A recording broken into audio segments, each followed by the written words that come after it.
ஓம் சிவாய நம. ஸ்ரீ சுவாமி வேதாந்த மகாதேசிகர் திருப்பதி பெருமானுடைய கண்டையின் அவதாரம் என போற்றப்படுபவர். இவர் 735 ஆண்டுகளுக்கு முன்பு அவதாரம் செய்தவர் என்று பெரியோர்கள் கூறுகின்றனர்.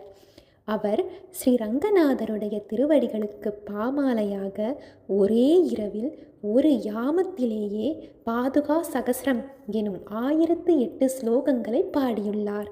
இறையருள் பரிபூரணமாக பெற்ற மகான் ஒருவரால் மட்டுமே இவ்வரிய செயலை செய்ய முடியும். இதற்காக ஸ்ரீ ரங்கநாயகி தாயாராலும் பெருமானாலும் பாராட்ட பெற்ற இவர் அந்த பாதுகா சகஸ்ரம் என்னும் கிரந்தத்தில் கனக ருசிரா என்ற ஸ்லோகத்தில் சூரியன் மற்றும் நவக்கிரகங்களையும் அவர்களுக்குரிய மந்திரங்களையும் குறிப்பிட்டுள்ளார்.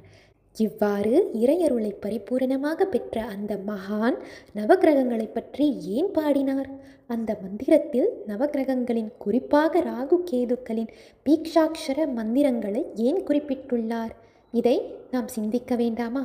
அப்படியென்றால் உலக மக்கள் நவகிரகங்களின் அருளையும் கருணையையும் பெற்று வாழ்வில் உய்ய வேண்டும் என்ற உயர்ந்த எண்ணம் அவர் மனத்தில் உதித்தது பொய்யா? யோசிப்போம், சிந்திப்போம். ஓம் சிவாய நம.